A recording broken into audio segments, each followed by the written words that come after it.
नमस्कार, आप देख रहे हो हॉर्नबिल टीवी भारत। आज लोकनायक जयप्रकाश नारायण की जयंती है।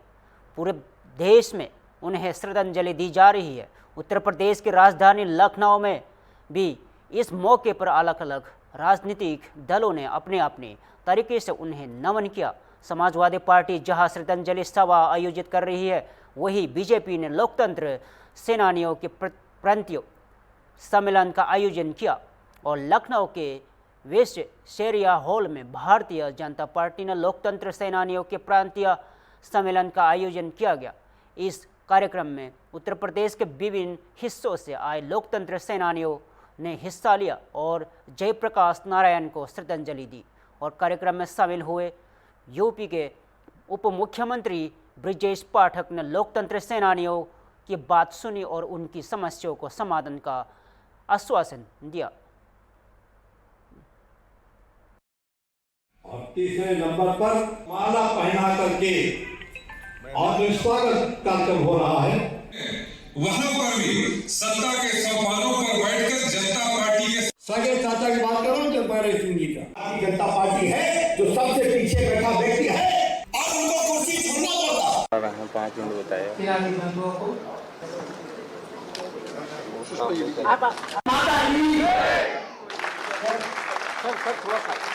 की धर्मपत्नी है जिन्होंने मायावी शासन में जब सैलानियों का सम्मान।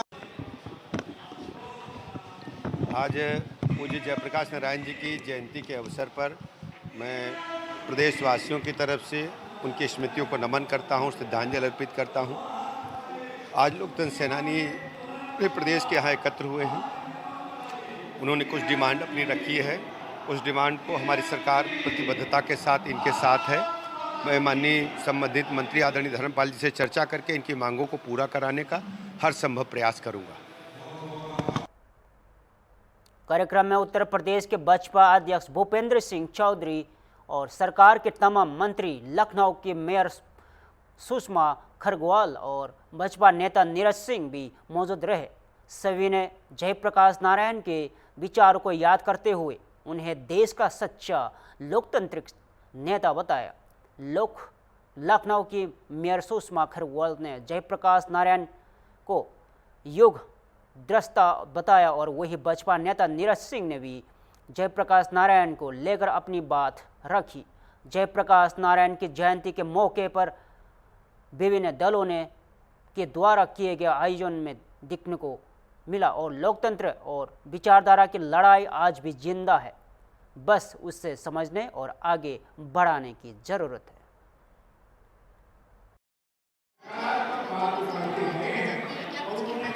आज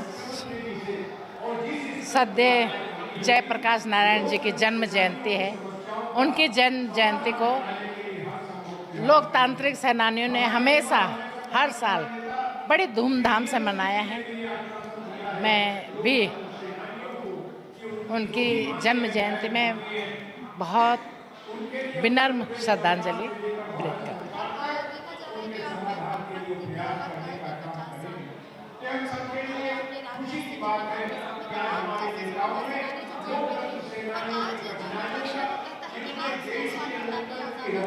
आज आपातकाल के 50 साल हुए हैं और उस समय जो छोटे छोटे बच्चों को गिरफ्तार किया था,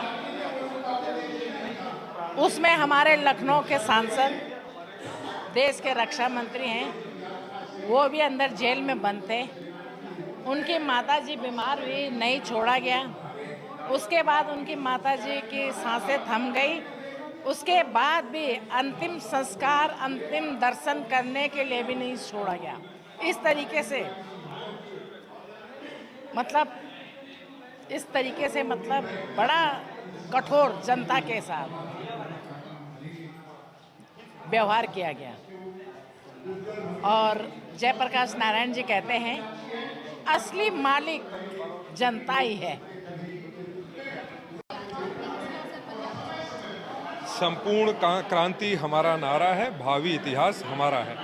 यह नारा देने वाले जयप्रकाश नारायण जी की आज जयंती है। हम उन्हें श्रद्धांजलि अर्पित करते हैं। इस देश के लोकतंत्र को बचाए रखने के लिए उन्होंने अपने प्राणों की आहुति दी थी। इस देश की सत्ता किसी परिवार विशेष के लिए नहीं, जनता के हाथों में रहे, इसलिए उन्होंने सर्वस्व अपना जीवन समर्पित किया था। आज सभी उस लोकतंत्र के सेनानियों का आज सम्मान समारोह है।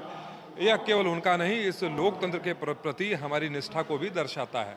मैं आज सभी ऐसे आपातकाल के सेनानियों का मैं हृदय की गहराइयों से अभिवादन करता हूं और अपनी श्रद्धा उनके प्रति प्रकट करता हूं। 50 साल हो गए हैं लोकतंत्र की हत्या को, और आज जो विपक्ष है वो कहता है कि इस समय लोकतंत्र की हत्या की जा रही है। देखिए, वह भूल जाते हैं। मैं तो स्वयं अपने परिवार में, मेरे पिता रक्षा मंत्री माननीय राजनाथ सिंह जी, 19 महीने उन्हें जेल में रखा गया और उनकी माँ जो है अपने बेटे से मिलने के लिए व्याकुल रहती थी, पर उनके लिए भी उन्होंने अलाउ नहीं किया। और बाद में जब वो अपने छोटे बेटे का नाम लेते लेते चली गई, उनकी अंत्येष्टि के लिए उन्हें बाहर नहीं दिया। मुझे लगता है इससे क्रूर उदाहरण कोई और नहीं हो सकता। और ऐसे लोग जब यह कहते हैं कि आज लोकतंत्र नहीं है, तो मुझे लगता है कि वह अपने आप में ही बहुत ही हास्यास्पद है। जिस प्रकार से वो आज हमारे प्रधानमंत्री को चोर की संज्ञा और मौत के सौदागर की संज्ञा देते हैं और इसके बाद कहते हैं कि लोकतंत्र नहीं है, तो जनता ऐसे धोखेबाज विपक्ष को बार बार चुनाव में जवाब देने का काम करती है। निश्चित रूप से सरकार ही नहीं, सरकार के माध्यम से समाज का जो ध्येय लेकर हम लोग काम कर रहे हैं, इस कारण जनता हमें चुनती है। लखनऊ के कांग्रेस मुख्यालय में शनिवार को हालत असामान्य नजर आए। कार्यालय के बाहर भारी पुलिस बल तैनात रहा। अजय राय कार्यालय के अंदर मौजूद है और बड़ी संख्या में कांग्रेस कार्यकर्ता जुटने लगे थे। पुलिस ने सतर्कता दिखाते हुए दोनों तरफ बैरिकेडिंग लगा दी और आसपास जमा हो रहे कार्यकर्ताओं को रोकने का शुरू कर दिया। और दरअसल यह सारा घटनाक्रम कांग्रेस अध्यक्ष अजय राय के संभावित फतेहपुर दौरे को लेकर हुआ। बताया जा रहा है कि अजय राय वहां दलित युवक की हत्या के मामले में पीड़ित परिवार से मिलने जाने वाले हैं और प्रशासन को जैसे ही इसकी भनक लगी, कांग्रेस मुख्यालय को छावनी में तब्दील कर दिया। और गौरतलब है कि बीते दिनों रायबरेली में एक दलित युवक की पीटकर हत्या कर दी गई है और इस घटना का वीडियो भी वायरल हुआ और आपत्तिजनक नारेबाजी को सुन रही थी और जिससे धार्मिक भावना को लेकर विवादित टिप्पणी भी गई। और वीडियो सामने आने के बाद सियासी बवाल मच गया और सिद्धार्थ नगर के भांसी इलाके के इसके मैरिज हॉल में आयोजित एक कार्यक्रम में के मंच से आपत्तिजनक नारे लगाए गए।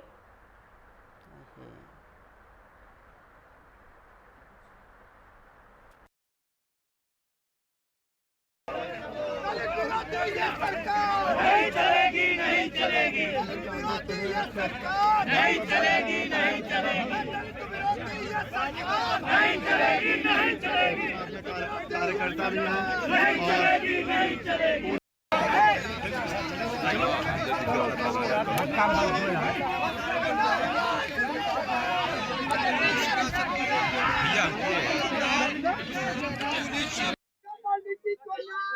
न्याय दो, न्याय दो, न्याय दो, न्याय दो। आराम बैठ दीजिए, आराम बैठ दीजिए।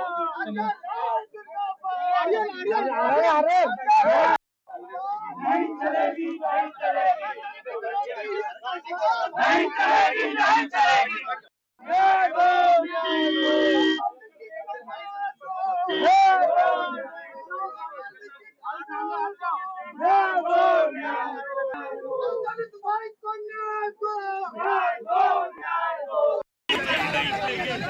आप देख रहे हैं कि कांग्रेस भाई पुलिस को आगे करना है। अरे जो गाड़ी जाना चाहे जाने तो दो यार, गाड़ी जाने दो, गाड़ी जाना चाह रहे जाने दो ना।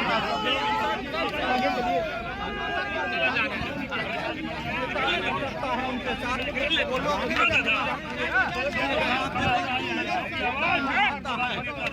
यहाँ पर सर डिटेन कर लिया जाए आप लोगों को। फांसी पर चढ़े हैं। अरे विक्रम भाई साहब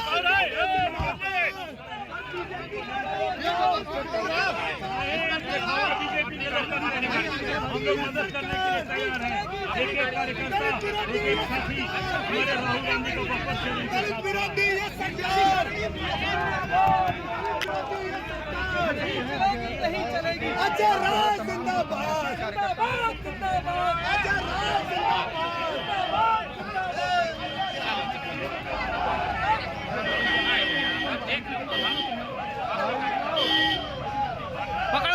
पकड़ के बैठो पकड़ के। अजय राय के अलावा उत्तर प्रदेश के सिद्धार्थ नगर में समाजवादी पार्टी के एक कार्यक्रम का वीडियो सोशल मीडिया पर वायरल हो रहा है। वीडियो में मंच से आपत्तिजनक नारेबाजी सुनाई दे रही है, जिसमें धार्मिक भावना को लेकर विवादित टिप्पणी की गई और वीडियो सामने आने के बाद सियासी बवाल मच गया।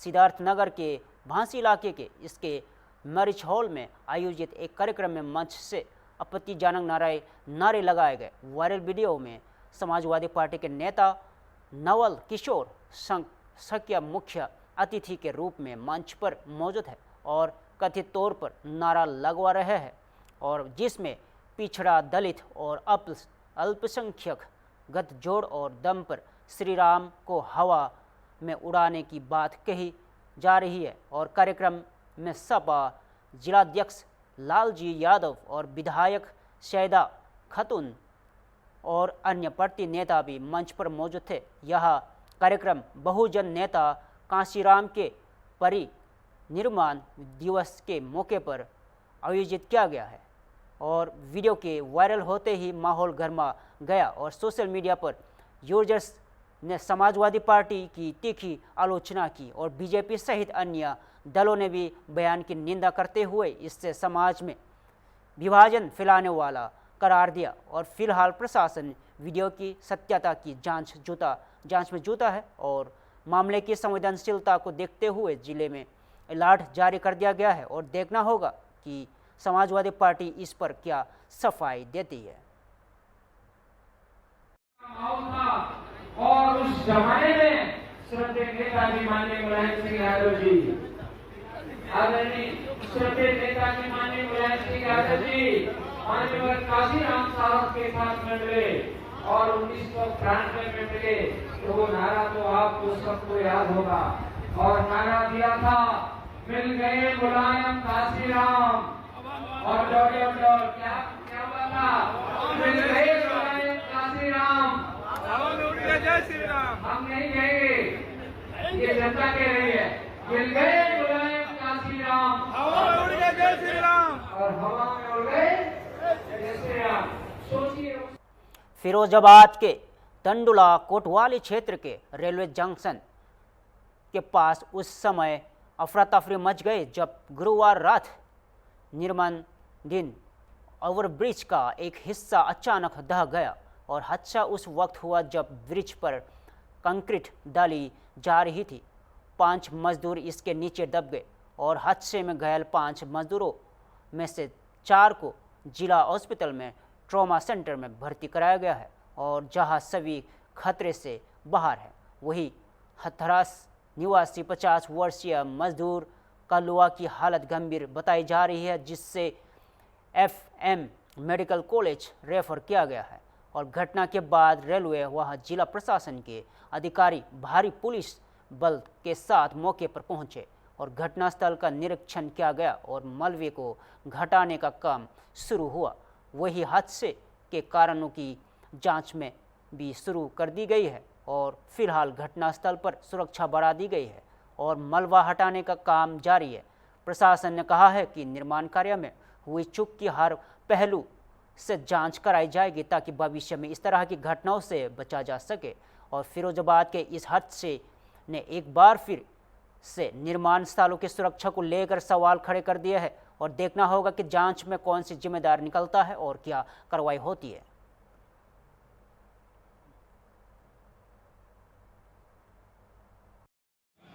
शिलू, यहाँ जो रेलवे में क्या घटना हुई है? रेलवे का ये पिलर की जो शटरिंग लगी हुई थी वो गिरी हुई है। हमको जब सूचना मिली तो यहाँ आए। अच्छा, क्या सूचना मिली थी? ये मिली थी कि यहाँ पर बनना था, उसकी शटरिंग गिर गई है। हाँ, तो इसमें कितने लोग घायल हैं? इसमें यहाँ हम लोगों को 5 बताए गए थे, इसमें 2 FH पहुँचा दिए गए हैं और 3 हमारे CSC टूला पर। अच्छा, हाँ, जो 108 की गाड़ी लगी हुई है। इसमें कोई इंजर्ड वैसा तो नहीं है? इस चीज़ की तो अभी जानकारी नहीं है, अभी मरीज हमने नहीं देखे हैं। यहाँ गाड़ियाँ सब हमारी खड़ी हुई हैं, 108 की सारी गाड़ियाँ खड़ी हुई हैं। देखिए, प्रथम दृष्टया जो सूचना भी मिली, मौके पर आप लोग भी देख रहे हैं कि इसमें ऊपर ब्रिज का काम रेलवे डिपार्टमेंट के माध्यम से कराया जा रहा है। उसमें शायद शटरिंग में कुछ गड़बड़ी होने से उसके गिरने के कारण कुछ लेबर उस पर काम कर रहे थे तो साथ में नीचे गिरे। तभी तो जो सूचना मिली, टोटल यहाँ पर 5 वर्कर काम कर रहे थे। अब 5 में से कुछ लोगों को माइनर इंजरी है, कुछ को इंजरी है, तो उन लोगों को जिला अस्पताल और FH मेडिकल कॉलेज शिफ्ट कराया गया है। अभी तक कोई कैजुअलिटी की सूचना किसी की नहीं है और मौके पर रेस्क्यू ऑपरेशन ऑलरेडी पुलिस प्रशासन की टीम यहाँ पे करा रही है अभी। Thank you. है रेलवे विभाग द्वारा यहाँ पर ओवर ब्रिज का निर्माण हो रहा था और लगभग कंप्लीट ही है, कुछ हिस्सा बचा हुआ था। इसके लिए ये कुछ हिस्सा बचा हुआ, उसमें पिलर या कुछ कार चल रहा था, उसमें कुछ मजदूर थे। मजदूर जो है बता रहे कुछ इंजर्ड भी हुए हैं, उन्हें हॉस्पिटल भेज दिया गया है, मगर कोई वैसी घटना नहीं है।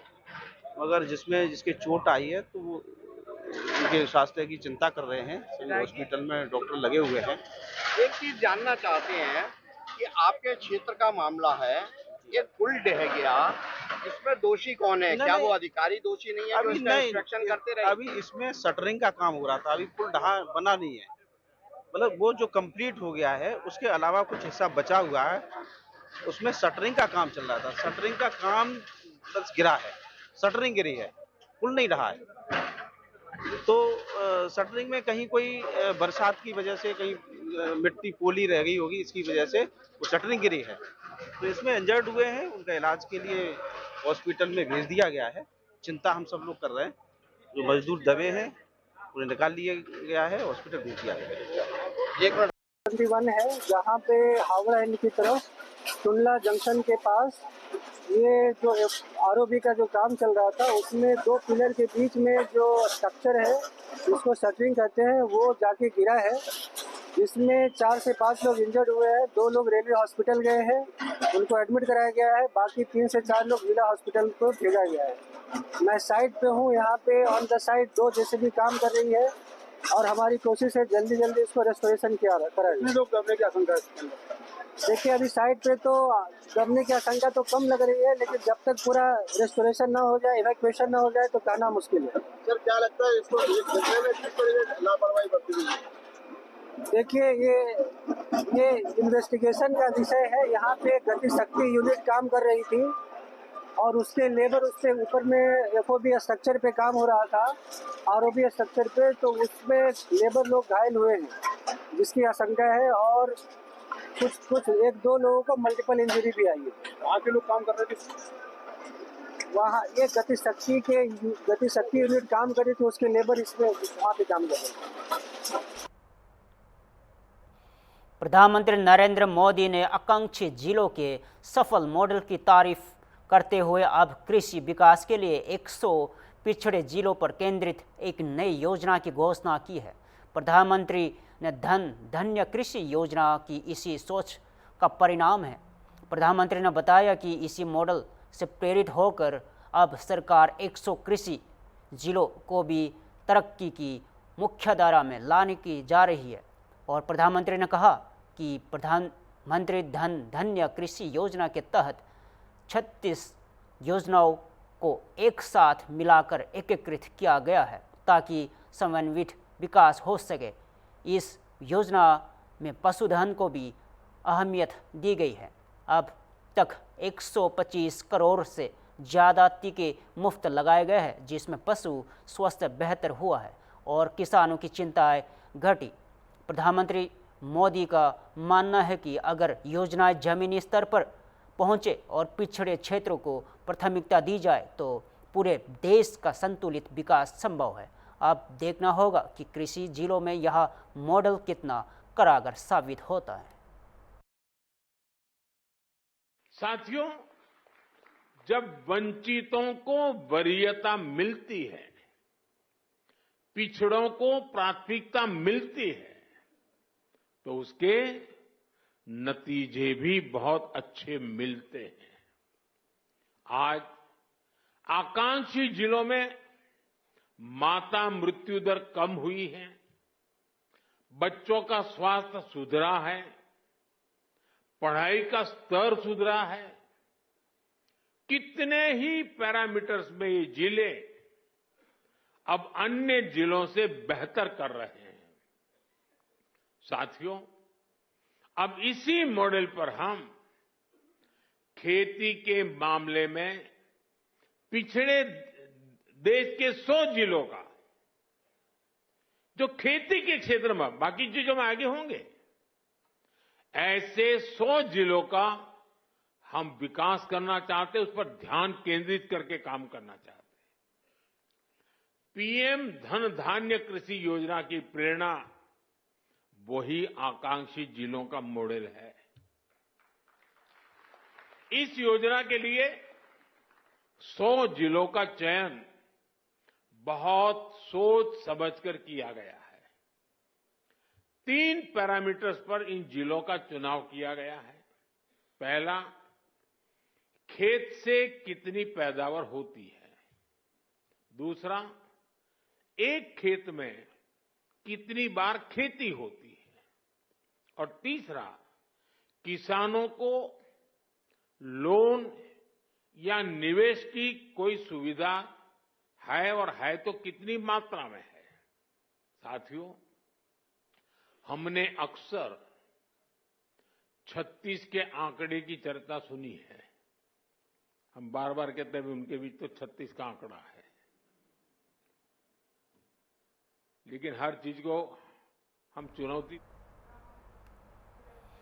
बुलंदशहर में मिशन शक्ति 5.0 के तहत महिलाओं को जागरूक करने के लिए एक विशेष कार्यक्रम का आयोजन किया गया। पुलिस लाइन सम्मेलन कक्ष में हुए इस आयोजन में न सिर्फ घरेलू महिलाएं शामिल हुई, बल्कि व्यापारिक वर्ग की महिलाएं भी मौजूद रही। बुलंदशहर के पुलिस लाइन स्थित सम्मेलन के कक्ष में मिशन शक्ति 5 के तहत महिलाओं को आत्मनिर्भर और सतर्क बनाने का संदेश दिया गया और कार्यक्रम में महिला सुरक्षा, कानूनी अधिकार और साइबर अपराध से बचाव जैसे मुद्दे पर विस्तार से चर्चा हुई। इस कार्यक्रम में बुलंदशहर के एसएसपी दिनेश कुमार सिंह और मुख्य विकास अधिकारी निशा ग्रेवाल और महिला पुलिसकर्मियों ने हिस्सा लिया। उन्होंने महिलाओं को सतर्क रहने, जरूरत पड़ने पर तुरंत 112 और 1.9 जैसे हेल्पलाइन नंबरों का इस्तेमाल करने का सलाह दी। मिशन शक्ति का ये जागरूकता अभियान महिलाओं को सशक्त बनाने की दिशा में एक महत्वपूर्ण कदम है। बुलंदशहर पुलिस का यह प्रयास निश्चित ही समाज में सकारात्मक बदलाव लाने में मदद करेंगे।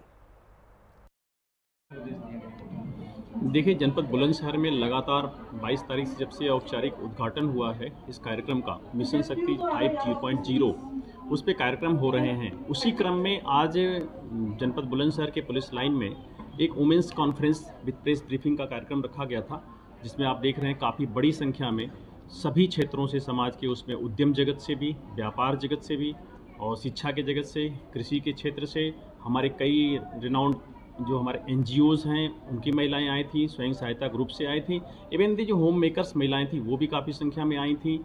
इन्होंने अपने खुल के विचार रखा, एक ओपन कन्वर्सेशंस भी हुआ और इन सभी ने माना कि पिछले जो चरण के 4 चरण थे उससे बहुत फ़ायदा हुआ है और 5वां चरण भी अपने सक्सेस की तरफ बहुत अच्छी तरीके से चल रहा है।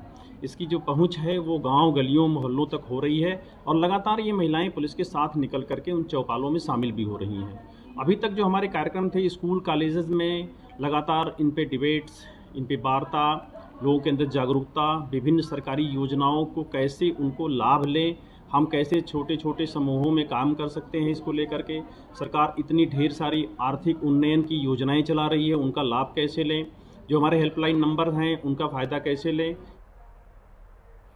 फिलहाल के लिए इतना ही। ऐसे ही ताज़ा खबरों के लिए देखते रहिए हॉर्न टीवी भारत।